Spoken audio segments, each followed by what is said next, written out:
안녕하세요, 가치남입니다. 2월 9일 수요일 국내 시장이 마감되었습니다. 자, 오늘도 시장이 조금은 상승을 보여주었는데 오늘은 조금 애매했던 하루였던 것 같아요.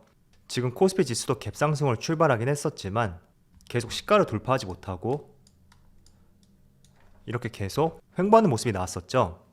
그리고 코스닥을 보면 그래도 오늘 코스닥은 1.7%의 강한 상승과 함께 시가보다 높은 위치에서 마무리가 되었죠. 그래서 오늘은 코스닥이 조금 더 좋았던 것 같은데 아무튼 바로 시가총액 상위 종목들 한번 살펴볼게요. 자, 먼저 코스피를 살펴보면 오늘은 단연코 에너지솔루션의 급락, 이게 오늘 정말 돋보이는 것 같고, 그리고 삼성바이오도 3%가 넘는 급락이 나왔죠. 아마도 어제 많은 상승이 나왔기 때문에 거기에 따른 일부 되돌림이 나왔다고 생각이 되고, 그리고 그 외 종목들을 살펴보면 오늘은 반도체 업종이 선방을 보여주었고, 그리고 금융주도 굉장히 강세를 보여주었어요. 아울러 포스코도 5%가 넘는 급등을 보여주었죠. 그리고 코스닥. 자, 코스닥은 카카오게임즈를 제외하고 대부분의 종목들이 오늘 강한 상승을 보여주었습니다. 특히 CJ ENM은 9%가 넘는 강한 상승을 보여주었고, 에코프로비엠도 오랜만에 좋은 모습을 보여주었네요. 자, 이어서 코스피의 수급을 보면 오늘은 기관과 외국인이 순매수를 보여주었고, 확실히 2월 들어서는 조금은 수급이 안정화되었다, 이렇게 보여지는 것 같아요.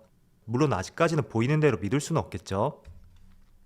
자, 그리고 코스닥도 모처럼 기관과 외국인의 순매수가 들어왔고, 그래도 규모는 그렇게 크지 않은 것 같습니다. 자, 그런데 거래 대금을 한번 살펴보세요. 6조 5천억, 정말 말도 안 되게 오늘은 감소를 한 것 같습니다. 자, 그리고 삼성전자, 오늘 4거래일 연속으로 외국인이 순매수를 보여주었고, 기관도 오랜만에 강한 순매수를 보여주었습니다.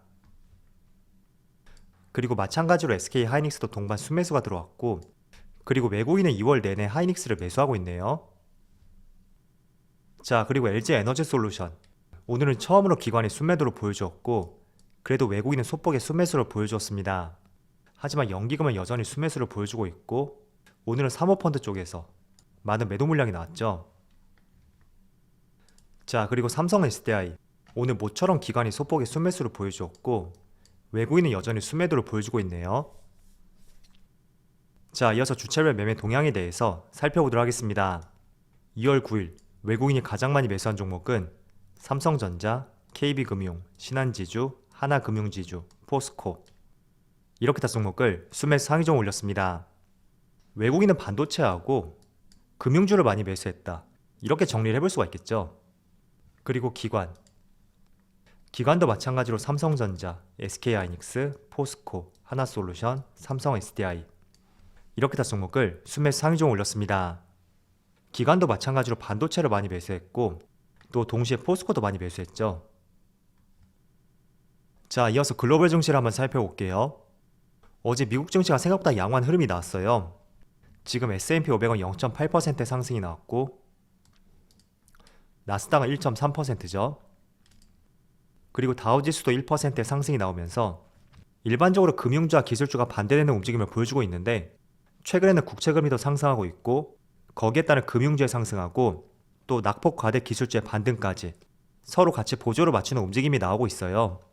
그리고 어제 반도체 지수를 보시면 2.4%의 상승이 나왔었고, 그래서인지 오늘 반도체 관련주도 업종 대비 강세를 보여주는 것 같아요. 자, 그런데 시가총액 상위 종목 내에서 오늘 에너지솔루션의 변동성이 조금 크게 나오고 있는 것 같고, 그 이유를 한번 살펴볼게요. 자, 일단 홍콩계 증권사인 CLSA에서 에너지솔루션의 목표 주가를 45만원으로 제시했고, 그와 함께 매도 리포트를 발행을 하였습니다. 자, 그렇다 보니까 상대적으로 같은 업종 내에서 지금 현재 상황에서 반대 위치에 놓여있는 삼성 SDI, 그리고 2차전지 소부장 기업까지 최근 흐름과 반대되는 개념으로서 오늘은 상승 흐름이 나오고 있다고 볼 수가 있겠죠. 자, 그런데 저는 이 매도 리포트, 외국계 증권사에서 항상 매도 리포트를 발행할 때 이게 정말로 우리가 매도할 수 있는 그런 이유로 삼아야 되는 것인지, 거기에 대한 의문을 항상 가지고 있거든요. 자, 작년을 한번 떠올려 보세요.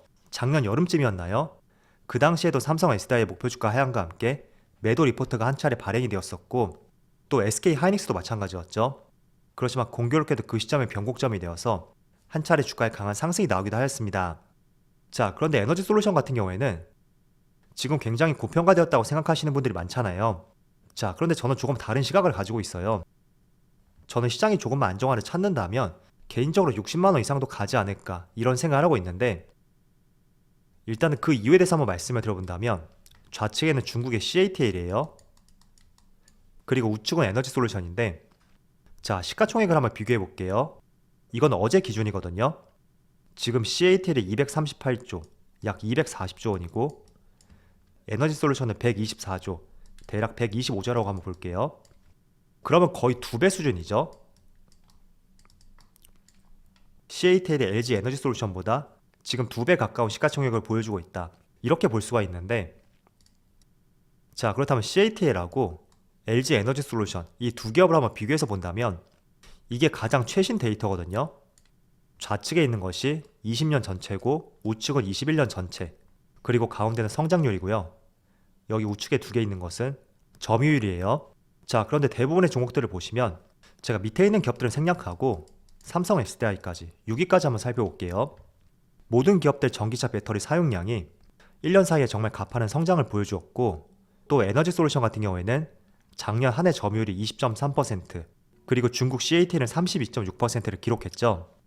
자, 일단 점유율 차이가 조금 벌어졌다고 볼 수 있는데, 그렇지만 저는 이게 CATL보다 시가총액의 절반 가까이밖에 될 수 없는 이유가 될 수 있을까, 이런 생각을 하고 있고, 또 두 번째는 고객사를 한번 비교해 볼게요. 중국 CATL 같은 경우에는 대부분의 점유율이 중국 내수에 치중되어 있다면 에너지솔루션하고 삼성 SDI 그리고 SK온까지 국내 기업 3사는 중국보다도 유럽하고 북미 고객사들의 중국을 제외하고 다양하다는 차이점이 있습니다. 자, 그래서 저는 이런 부분을 봤을 때도 충분히 이 부분이 CATL보다도 조금 더 높은 가치를 부여할 수 있는 부분이라고 생각이 되고요.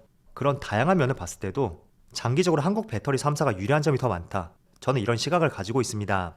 자, 그런데 그런 관점에서 지금 에너지솔루션의 시가총액이 CATL에 비해서 50%밖에 되지 않는다, 저는 충분히 상승 여력이 있다고 생각이 되고요.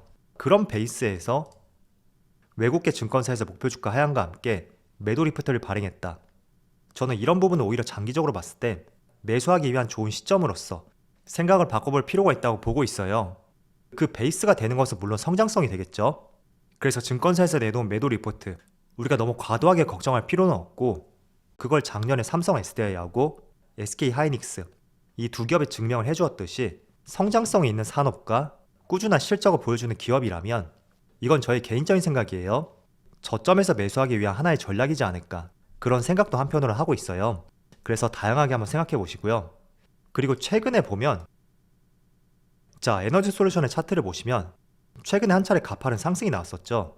그리고 오늘 매도 리포트와 함께 주가가 약세를 보여주고 있는데, 상장 당시뿐만 아니라 최근에는 패시브 자금에 대한 기대감, 이런 것 때문에 2차원지 수급들을 많이 빨아들이고 있다, 지금 이렇게 부정적인 시각으로 보고 있잖아요.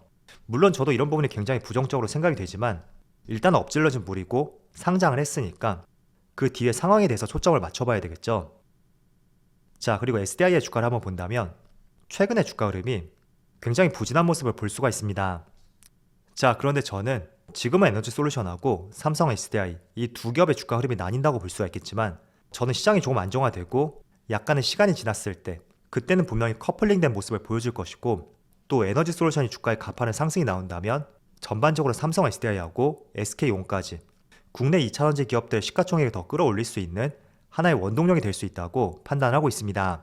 그래서 지금은 상장한 지 얼마 안 됐기 때문에 분명히 시간을 두고 안정화되는 작업이 필요할 것이고, 그 과정 속에서는 조금 부정적으로 볼 수는 있겠지만 주가가 충분히 안정화가 된다면 그때는 에너지솔루션 상승과 함께 같이 커플링된 모습이 나올 수 있으니까, 개인적으로 저는 여러분들 SK이노베이션하고 삼성 SDI 이 두 종목을 보유하고 계시다면 장기적으로는 에너지솔루션의 상승이 나와야지 거기에 따른 기업 가치가 재평가될 수 있고, 따라서 주가도 다시 한번 전고점을 향해서 올라갈 수 있다고 생각을 하고 있습니다.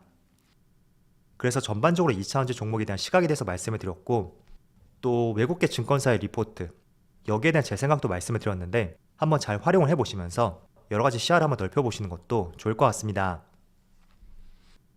자, 그리고 최근에 에너지솔루션이 상장함에 따라서 국내 주식시장의 수급이 굉장히 꼬였다고 볼 수 있잖아요. 물론 저도 이렇게 파급력이 클 수가 있나 라는 생각이 들 정도로 정말 과도하다고 보여지는데, 지금 이런 시각들은 저하고 여러분들 뿐만 아니라 정치권이라든지 그리고 많은 기업들 충분히 같은 생각을 하고 있을 거예요. 그래서 오늘 CJ ENM을 한번 보시면 작년 11월 25일이었나요? 제가 정확한 날짜는 기억이 안 나는데 아마 이쯤에 물적 분할 공시를 했었고 그 때문에 주가가 한 차례 급락이 났습니다. 그런데 오늘 물적 분할을 잠정 중단하겠다, 이런 이야기와 함께 주가가 10% 넘는 상승을 보여주었거든요. 자, 그리고 회사 측의 내용을 한번 살펴볼게요. 주주 우려, 규제 환경 급변, 콘텐츠 제작 부분 물적 분할 방식 수정, 이런 코멘트가 달려있죠. 자, 어쩌면 에너지 솔루션을 상장함에 따라서 기업 분할에 대한 부정적인 시각, 그리고 수급이 교란되는 이런 현상들, 그런 것들을 기업들도 충분히 봤을 것이고 또 눈치를 보면서 물적 분할을 중단하던가 무기한 연기하는 그럴 가능성도 충분히 있다고 생각이 돼요. 지금 이런 시점에서 또 한 번의 물적 분할과 함께 다른 기업이 상장하게 된다면 굉장히 시끄러워질 수가 있고 또 업종에 따라서 불매현상까지 일어날 수 있는 충분한 가능성이 있다고 저는 보여지거든요. 그래서 지금 에너지 솔루션의 상장함에 따라서 많은 부정적인 현상을 야기시켰다고 하더라도 이미 엎질러진 물이었고 돌이킬 수는 없단 말이죠. 그러니까 너무 이 부분을 부정적으로 보지 마시고요. 우리가 앞으로 이제 초점을 맞출 부분은 에너지 솔루션의 부정적인 현상으로 인해서 많은 기업들이 물적 분할과 함께 상장하는 것을 지금 CJ E&M처럼 중단할 가능성도 있고 섣불리 진행하지 못할 가능성이 있다, 이렇게 돌려서 조금은 긍정적으로 생각해 보시는 것도 좋은 방법이 될 것 같습니다. 자, 그리고 앞으로 2월달에 한번 주목해볼 이슈에 대해서 제가 간략하게 한번 정리를 해봤어요. 일단은 먼저 첫 번째를 살펴보면 바로 현재 시각으로 내일이죠. 미국의 소비자 물가지수 발표가 있고 또 다음 주 수요일날 1월달 FOMC 의사록이 공개될 예정입니다. 그래서 FOMC 의사록이 공개됨에 따라서 시장이 굉장히 큰 변동성을 겪었던 경험들이 상당히 많은 만큼 소비자 물가지수 발표와 함께 중요한 이슈로서 일정을 한번 참조해 보시고요. 일단 이 두 개는 현재 시각 기준이거든요. 그래서 국내 시장이 반영이 된다면 이때는 금요일이 될 것이고 이때는 목요일이 되겠죠. 그리고 베이징 올림픽 폐막 같은 경우에는 다시 한번 지정 확정 리스크가 발생될 가능성도 있어요. 대표적으로 러시아와 우크라이나 사태가 될 수 있겠죠. 그래도 우리가 여기서 가장 중요하게 봐야 될 것은 이 두 가지가 될 것 같아요. 그래서 일정 한번 참조해 보시고 저는 이때를 기준으로 주가의 변동성이 한 차례 더 발생이 된다면 제가 지금 투자의 시기를 한번 엿보고 있다고 말씀을 드렸잖아요. 소비자 물가지수 발표라든지 1월 FOMC 의사록 공개, 이때 주가의 변동성이 나온다면 한 번 더 강하게 매수할 수 있는 그런 기회로서 시점을 잡아볼 것 같습니다. 그래서 2월달 일정에 대해서 참조로 말씀을 드릴게요. 자, 오늘도 코스피 지수가 상승을 보여주었는데 어느 정도 기술적 반등이 나올 만큼 나오지 않았나, 저는 이런 생각이 들고 제가 어제도 말씀을 드렸던 직전 저점하고 21선 부근, 이 부근까지 주가가 한 차례 상승이 나온 만큼 다시 한번 변동성이 생길 가능성도 있을 거예요. 그래서 이번 주와 다음 주에 많은 이슈가 있는 만큼 같이 한번 살펴보면서 적절한 대응을 해보자고 말씀을 드릴게요. 자, 그럼 오늘 영상 여기서 마치도록 하고요. 언제나 여러분들의 성공 투자를 기원하도록 하겠습니다. 감사합니다.